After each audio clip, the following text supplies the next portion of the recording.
Good morning, everyone. All right, while you guys are tuning in, let me just put my phone number. Um,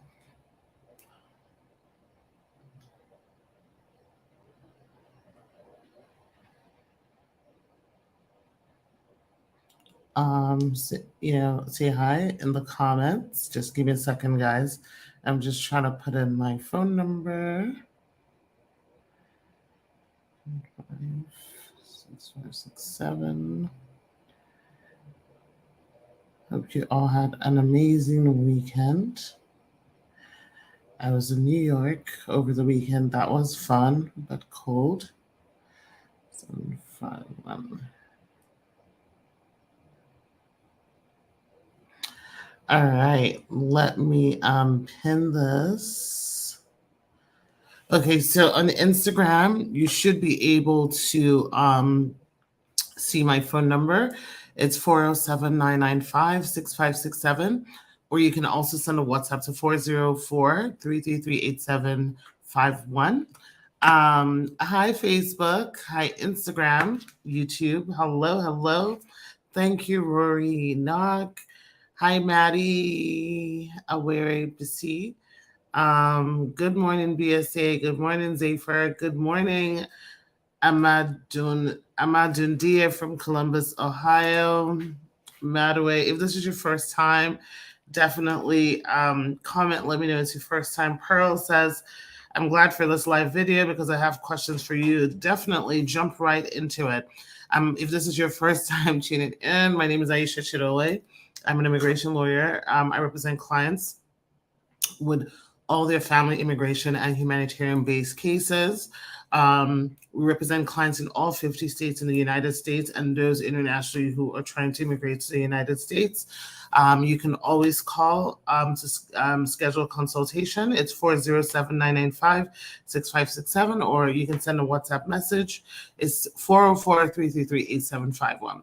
The number is pinned on Instagram. It's on the ticker on YouTube and Facebook. So definitely save that. We have a consultation sales for $99 through the end of November. So this is a good time to definitely schedule. Nash Love in the house. Good morning. I love the energy this morning. All right. This person says, why does it take long for an interview to be scheduled for someone trying to bring their mom Papa Bundu? I don't know, and if you find out the answer, definitely let me know, because, they've done all these things to try to reduce the backlog, but we're definitely still seeing some backlog. I can't, I really don't know, honestly. Why it's still taking so long, and especially from certain countries. There's certain countries where, if you have a lot of applicants, you're definitely going to see more of a delay in those countries like Ghana, Nigeria, Jamaica. Like, those countries have a lot of backlog, and then there are other countries like Cameroon. We have the one client that there's an what country was it? Germany. So in those countries, they're much quicker. So it's really all about how many people are applying and the efficiencies in the country. Someone says, good morning. Do you handle fiance visas? Yes, we handle fiance visas. So we'll be happy to help you with that. Good morning, Ziza from Richmond and Carmen from New Orleans. Will you get your travel documents when you get your work permit in a valid case? The answer depends on if you submitted a work permit application. If you submitted a work permit, not a work permit. The answer depends on if you submitted a travel permit advance parole application. If you did, then you get one. If you didn't, then you won't get one.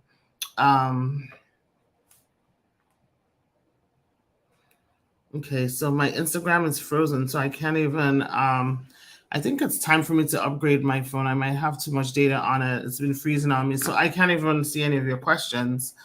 Let me take a YouTube question. Hi, tuning in from Florida. I did my biometrics on the 24th of September. When should I be getting my EAD? I honestly don't know.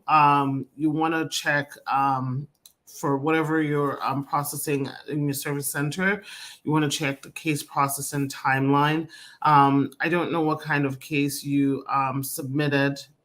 Yeah, my entire phone has shut down on Instagram. But again, like I said, I don't know what kind of application you submitted, but most cases you're seeing anywhere from like 4 to 9 months as the window. So it just really depends. I might have to cut this live short because my phone has completely disconnected and shut down. And let me see on YouTube if there are comments or questions here. Let's see. Okay, so not as much comments and questions on Facebook or YouTube. I don't know what happened. I'm gonna try again. Let me try again and reset this and see if it would work.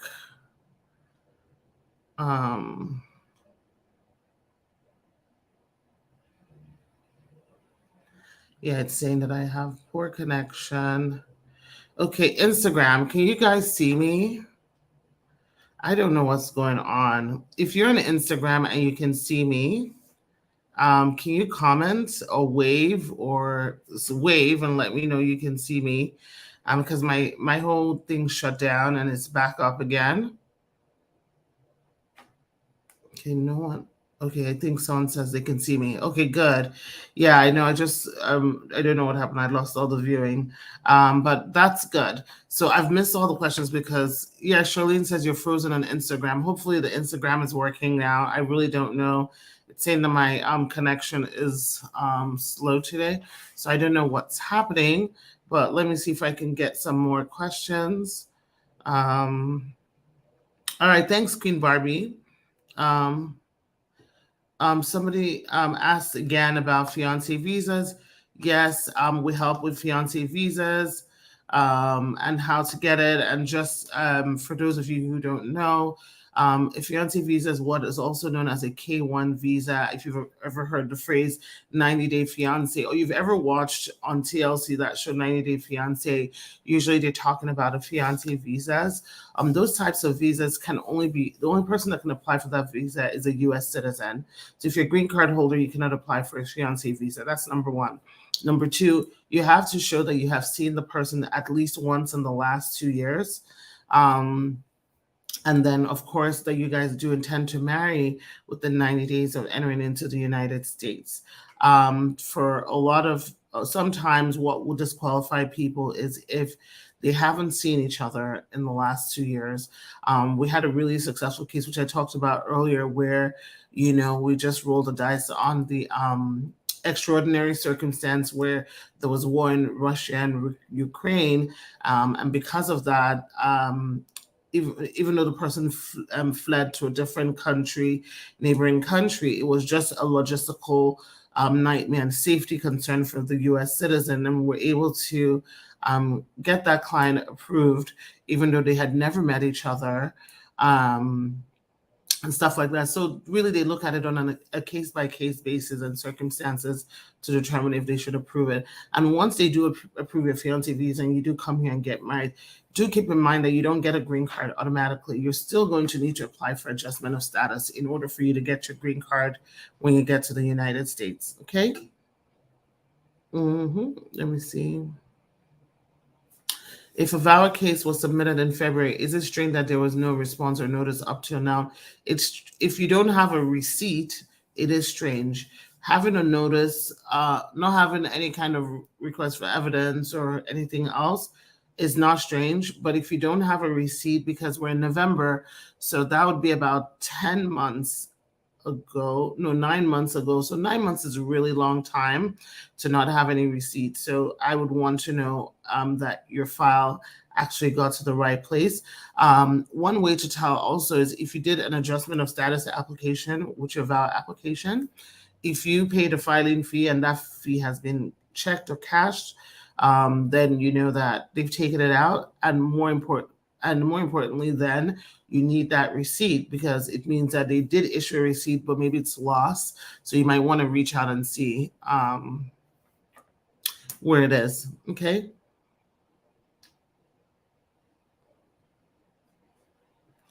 Edward says, is it possible for Russian speakers to contact you? So we represent everybody regardless of your language. However, I don't speak Russian. So if you don't speak English, it would be good to have a translator to assist you in communicating with me. Okay. Trey from Boston, thanks for tuning in. Matthias says, I have a friend who overstayed his visa due to health issues, then later filed for asylum. My question is, how can I assist him and what can he do? Well, you can't assist him unless he's your husband or something like that. I mean, if he's filing for asylum, if he's filing for asylum, then, it really needs to be, someone is saying I sound like a robot on Instagram. So do I sound like a robot on Instagram? Can you guys hear me normally? I'm just wondering if it's that person's phone, or is it my phone? Let me know if I sound like a robot on Instagram so I can just end the Instagram early and just focus on Facebook and YouTube. But again, with your friend who is seeking asylum, if they have a good claim for asylum, that'd be a ground for them to stay here.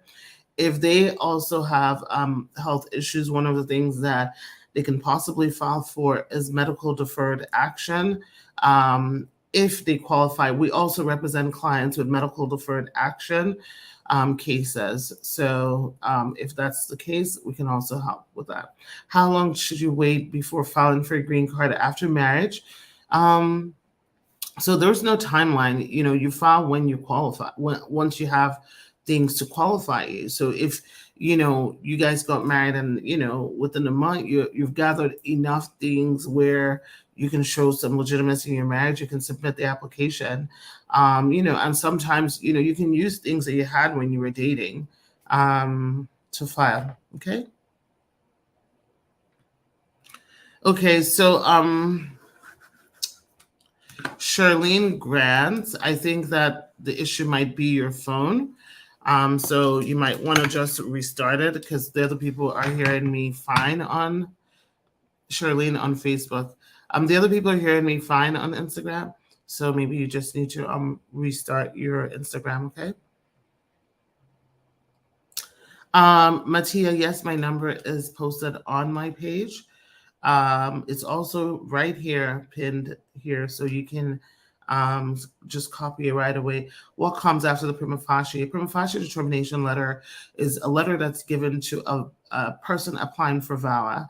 VAWA, again, for those who don't know what it is a relief in immigration where if you, as a spouse of a U.S. citizen, or a child of a U.S. citizen or green card holder, or as a spouse of a green card holder or a U.S. citizen, is experiencing extreme cruelty, you can get your 10-year green card through that way. So typically it also applies to parents of 21 year and over U.S. citizens. What happens when you submit it is if you meet the preliminary requirement, you will typically get what we call a prima facie determination letter. And that letter is a letter that would include all your children who are under 21, regardless of where they live. So it means that if you get approved for VAWA, your children get approved for VAWA as well, as long as they are under 21 and you listed them in your VAWA application. Now, if your children get approved for VAWA, the process of getting their green card is going to be different depending on if they're here in the United States or if they're outside of the United States. Because if they're outside of the United States, you have to go through the process of consular processing. If they're in the United States, you can do a simultaneous filing with yourself. Like when you're doing your own application or after your approval, you can then do the adjustment of status. Okay. How many friends and family affidavits do you recommend for VAWA? There's really no amount per se that's required. However, I always say at least 2, just because typically things like when they're trying to confirm that you're somebody's biological child, one of the things that they say generally is give us at least 2 affidavits of people who know that this is your father and mother. So I just have always just used it as a modus of operation, where I say at least 2 affidavits of people that can, the more the merrier, but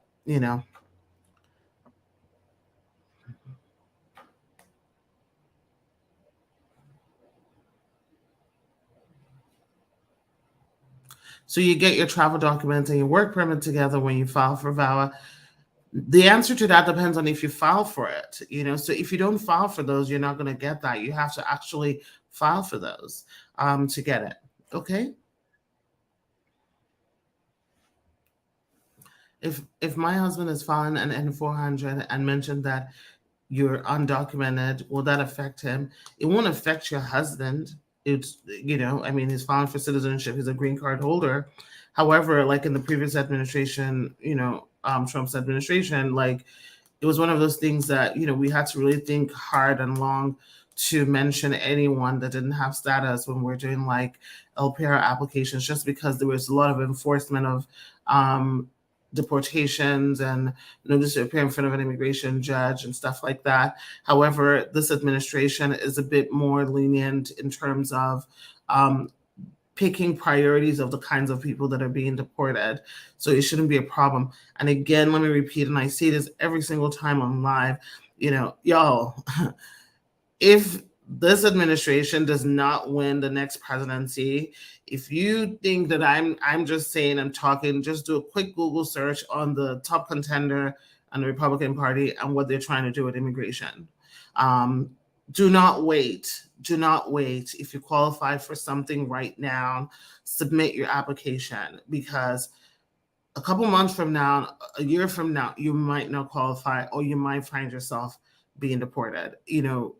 I truly pray that this administration, just for immigration, stays as it is. But if Trump wins based on what he's saying that he's going to do with immigration, it's going to be really rough for a lot of people. And, if you didn't get a preview of it, a few years back, do some research and see all the countries that had a travel ban, all the types of petitioners that had a ban, the well tests and all those things that were basically removed or made people no longer eligible. So make sure that if you're eligible, that you're not dilly-dallying, let everything else wait, but get yourself squared away. Okay.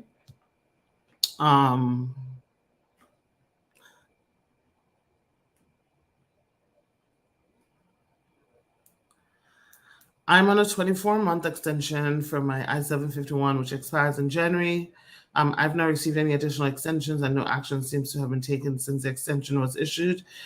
So typically, you should go. They're not gonna, other than the 48-month extension that they started sending to people last year when they changed that. You actually have to request the extension by scheduling an info pass, and then they will stamp your passport with what we call an added stamp. So basically, it's a green card that they're going to stamp on your passport so that you can continue. But it will stamp it for like 12 months while your case is still pending. Okay. My friend's work permit for Val will expire in January. When can she apply for a renewal? Right now, right now, right now. Okay. Kemar says, I have a 2-year green card, but my wife cheated on me and divorced me behind my back. How much money will that cost me? Not really sure the question that you're asking. If you're asking about our legal service, definitely schedule a consultation and we can chit chat to make sure you're eligible for a waiver, and then we can quote you. How can someone call you from Nigeria? You can send us a WhatsApp message on 404-333-8751, or you can get a calling card and call our actual phone number.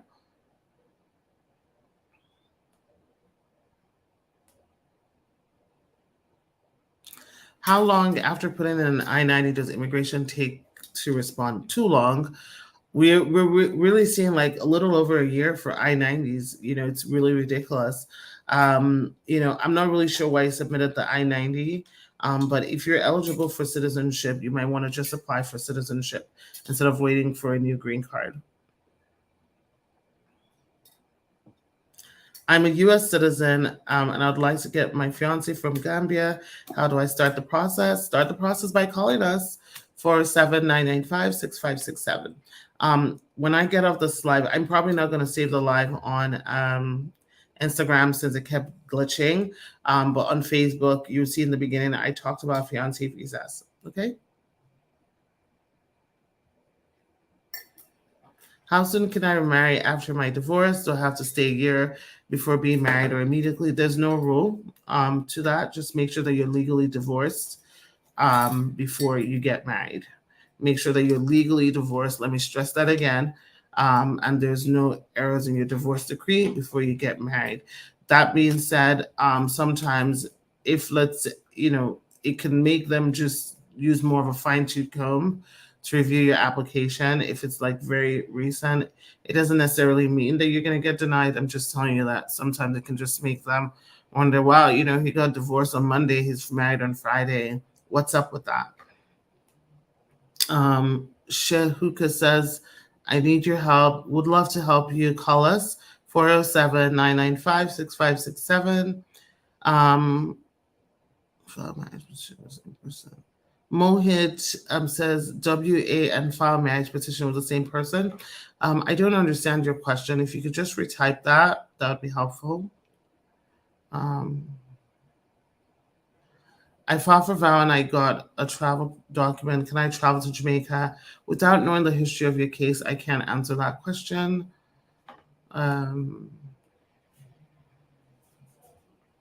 G-Man says, what about if your wife takes away all the information from you? What should you do? What do you mean takes away the information from you? Is your wife a U.S. citizen, or what do you mean? If she is, and there's some control issue happening there, definitely schedule a call. Let us see if you qualify for VAWA. I got married last month and I'm experiencing psychological abuse from my American spouse. Can I submit a valid case now? Without screening you, I cannot tell you yes or no because I have to make sure that you actually meet the requirements to submit a self-petition. And also, seeing that you only got married last month, I hope that you have some cohabitation, meaning that you've lived with your spouse either before marriage or during marriage. Okay?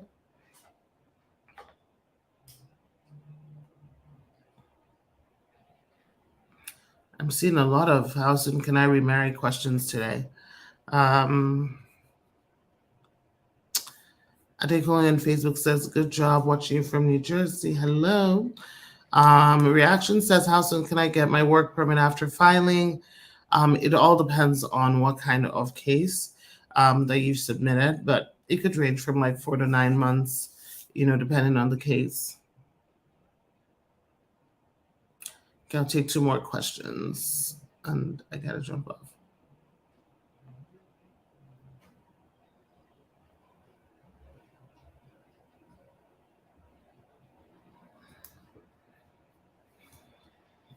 Can my married sister sponsor my green card? I'm married as well. She can, if your sister's a U.S. citizen, she can petition for you with a sibling petition. That is the least priority in terms of visa availability. So it could take anywhere from like 16 to 19 years, all depending on what country you're from. So while she can file, it's just that it's going to take a really long time. I'm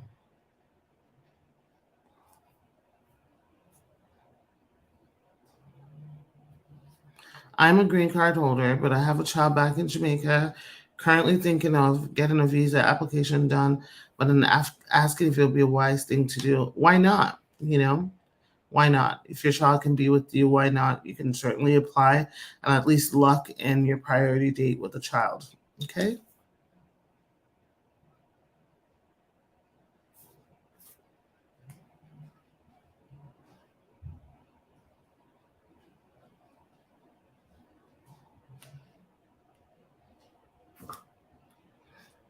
Can you apply for a work permit before applying for a green card after getting married? Not really. You need something that's you're basing your work permit. So you can't just do an arbitrary work permit application, like a random work permit application. Most work permit applications are tied to another application. So in this case, it would be tied to your green card application. That's what would be the basis of eligibility for a work permit. If you fall under TPS and you're eligible for TPS, DACA and all those things, you can also file for a work permit on that basis, but you cannot submit a random just I-765 work permit. Something has to make you eligible for that work permit. Okay. All right, guys, I got to jump off. I hope you guys have a great weekend. Hopefully I can get this internet sorted. And if I have not answered your questions, schedule a consultation and get personalized consult. And you can ask me everything you want to during that time. Again, my phone number is 407-995-6567. Take advantage of the sales because I promise you we will probably not have one of these again. And WhatsApp 404-333-8751. All right. I hope you guys have a great week and I will talk to you later. Bye.